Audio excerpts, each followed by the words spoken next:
Dog Works Radio is sponsored by Alaska Dog Works. Check out their website at alaskadogworks.com. This episode of the podcast is brought to you by First Paw Coffee Company, specializing in private label premium blend coffee. If you're serious about coffee, you should check it out. First Paw Coffee's passion is high-quality, small-batch roasted coffee. They take the extra time to taste and get everything perfect before they release new blends.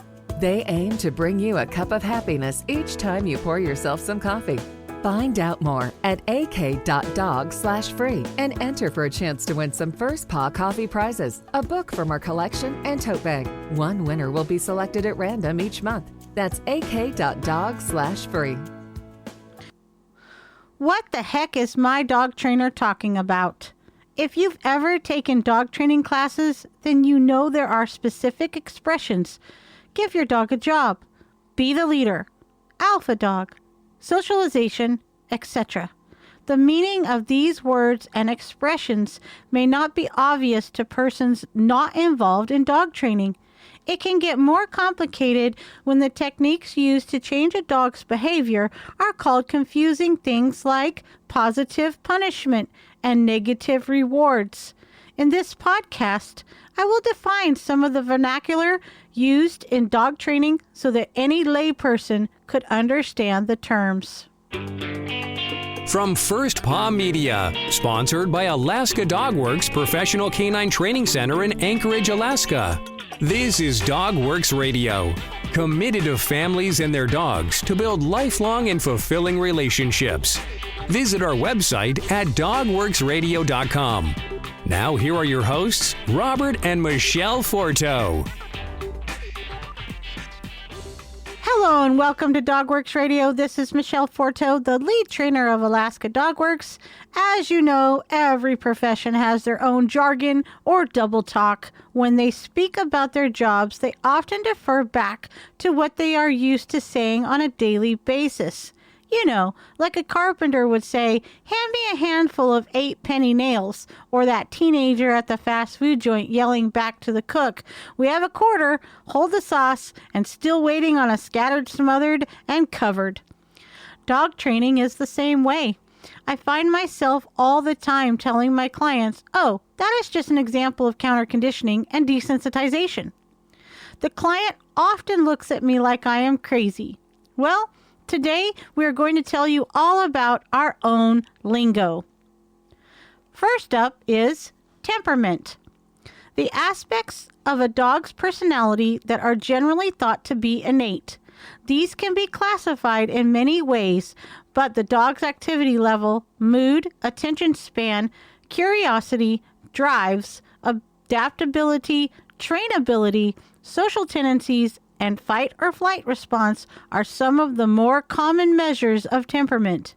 A dog's temperament influences how a dog behaves as well as how they respond to training. Personality. The combination of all the attributes, behavioral, temperamental, emotional, and mental, that create a unique individual. There can be some similarities by breed, but each dog is unique and it is best to treat them as such. Dominance. The term dominance is rather controversial in dog training. In the past, dog trainers believed that dogs functioned in a pack hierarchy and were very concerned about being dominant over the humans.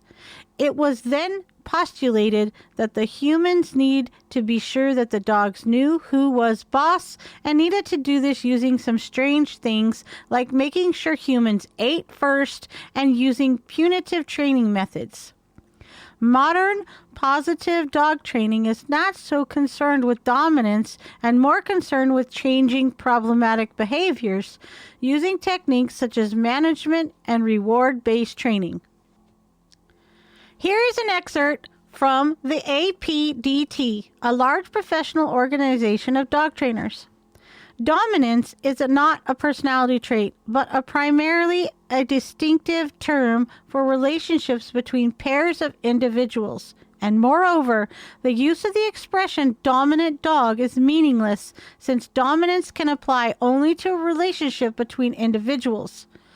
Dominance comes into play in a relationship between members of the same species when one individual wants to have the first pick of available resources such as food, beds, toys, bones, etc. Even between dogs, however, it is not achieved through force or coercion, but through one member of the relationship deferring to the other peacefully. In many households, the status of one dog over another is fluid. In other words, one dog may be the first to take his pick of toys, but will defer to the other dog when it comes to choice of resting places. Dogs that use aggression to get what they want are not displaying dominance, but rather anxiety-based behaviors, which will only increase if they are faced with verbal and or physical threats from their human owners.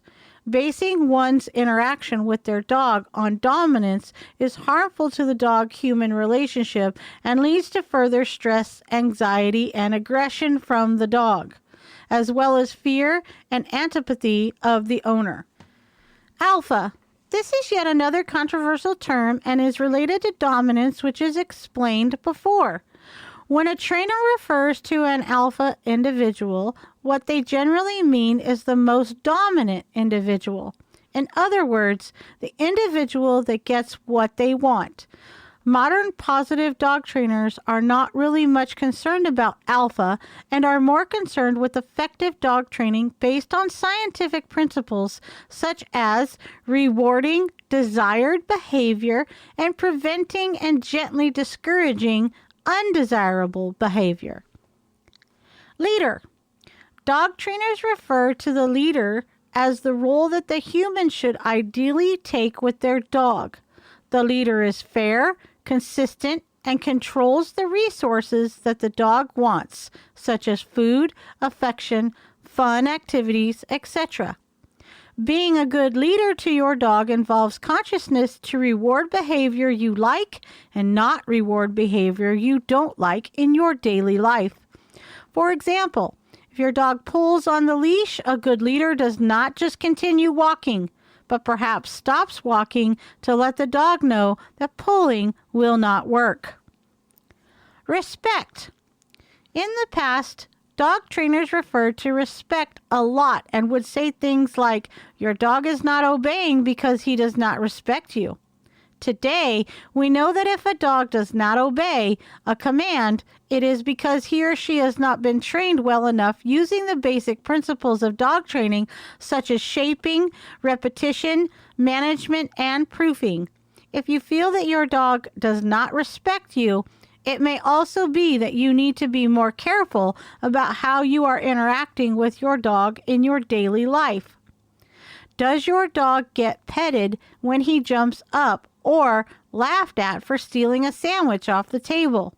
These unclear signals will cause your dog to continue those misbehaviors. If you can be more careful about rewarding calm, polite behavior and preventing or gently discouraging rude behavior, those disrespectful behaviors will evaporate. Socialization. Socializing is very important to help teach the dog what is normal in its environment and can help to promote calm and confident behavior and prevent fearful or aggressive behavior. It involves exposing the dog gradually to a variety of sights, sounds, smells, textures, and tastes, and is important over the dog's lifetime, but of ultimate importance during puppyhood. Behavior. A dog's actions, they are a response to things in the dog's environment as well as his innate tendencies. Behaviors include actions such as barking, jumping, running away or towards something, growling, etc. Luckily, behaviors can be modified by training. Training. Attempting to alter a dog's behavior using a combination of tools such as rewards, punishments, and management. Management and prevention. Influencing a dog's behavior by controlling the dog's environment. For example, a dog cannot chew furniture if he is crated with a chew toy while you are out. Management is useful because it helps to build a habit and also makes it easier for you to find behavior to reward and reinforce. Consistency. Having the same response to a certain behavior from your dog every time. It really helps if all the people in the dog's environment can be consistent. We're going to take a short break here. So earlier you learned about First Paw Coffee Company, and now I'm going to tell you about its Tail Wagger Blend. First Paw Coffee Company's Tail Wagger Blend is their first offering, and its name and label were crowdsourced from their Facebook fans. How cool is that? The Tail Wagger Blend is a private label premium blend that was developed just for them. It is a medium roast from Colombian beans with tastes of Brazil nuts, grapefruit, and oak. Be sure to go to ak.dog/free and enter to win a bunch of cool prizes. That's ak.dog/free. You can support this podcast on patreon.com/Teamaneke. And we're back talking about Dog Trainer Lingo today. Positive punishment. Something that is applied to a situation in order to stop the dog from doing the behavior. A classic example is yelling at a barking dog to get them to start barking. Positive trainers use positive punishment very sparingly, if at all. Positive punishment is risky because it can cause fallout, in which the dog becomes fearful or aggressive as a response to being punished. Positive punishment should never be used alone to change a behavior. If you do yell at your dog when he barks, you should also reward him when he doesn't bark. Negative punishment. When you take something away from the dog to discourage a behavior. A classic example is a timeout.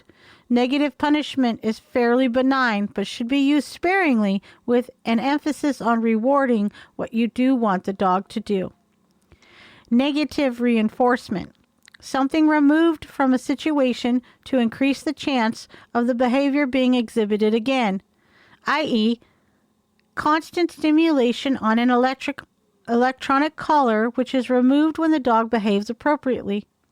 In order to use negative reinforcement, the trainer must be able to control the bad thing that is being taken away.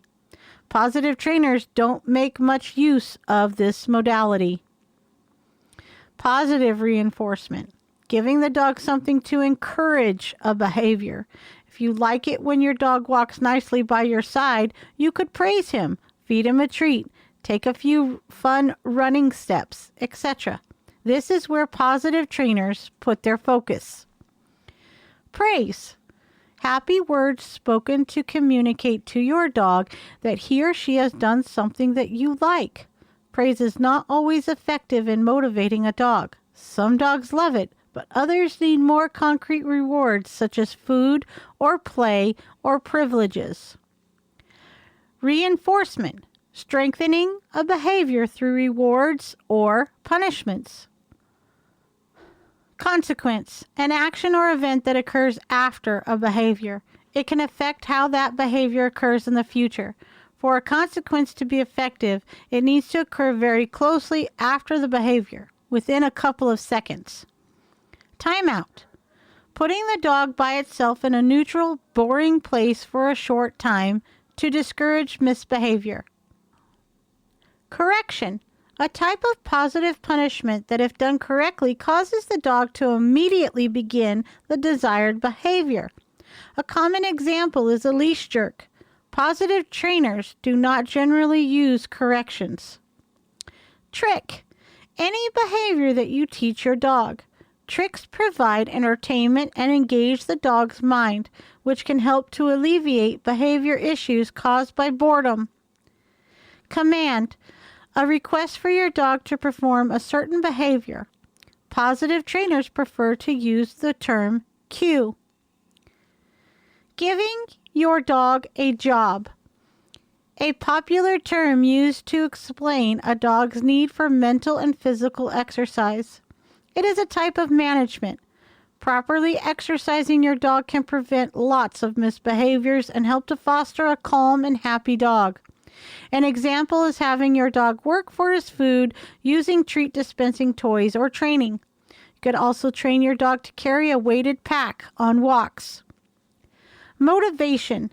A dog's desire to perform a certain behavior. You can increase a dog's motivation to perform a behavior you like by making it more rewarding.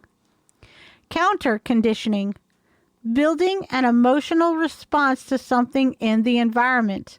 A classic example is Pavlov's dog's response to the ringing bell with salivation.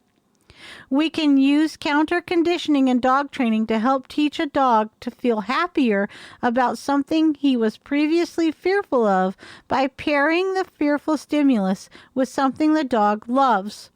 In order to use counter conditioning effectively, it is important not to move too fast so that the dog is too fearful. Desensitization.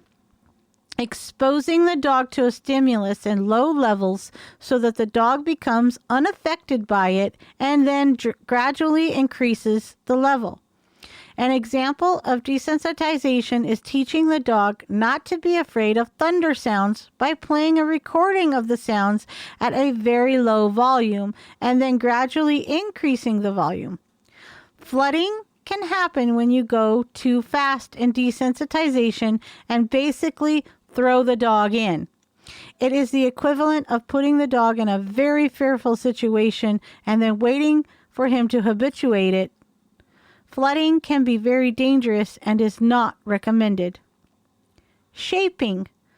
Building a behavior in gradual steps. For example, when you first teach your dog to stay, you begin with 1 second. And then your dog is successful. With that, you try 2 seconds, and so on. I hope a better understanding of these terms will help you decipher what your trainer is saying and get more out of your class. Most important, have fun training your dog. Be sure to follow us on our social channels. Just search DogWorks Radio. And as always, head over to alaskadogworks.com for more training tips and tricks. See you next time. This episode of the podcast is sponsored by First Paw Coffee Company. Learn more at firstpaw.coffee. From First Paw Media, this is DogWorks Radio. We hope you enjoyed this podcast, and we invite you to subscribe in Apple Podcasts, Spotify, Stitcher, or wherever you get your podcasts. You'll find a link on the episode notes. You can tap or swipe on the episode cover art, and you'll see some offers from our sponsors. You can support our show by supporting them. If you like what you have heard, we would love it if you could give us a 5-star rating and tell your friends how to subscribe too. Your hosts are Robert and Michele Forto. Our producer is Robert Forto and created for First Paw Media. Did you know that Alaska Dog Works trains service dogs for those in need throughout North America? Each and every service dog that is trained through the Lead Dog Service Dog Program and Michele Forto and her team has an individual training plan. We train for autistic, mobility, psychiatric, and PTSD for our soldiers for service work. If you know of someone that may need a service dog, please take a moment and check out Alaska Dog Works on social media and at alaskadogworks.com.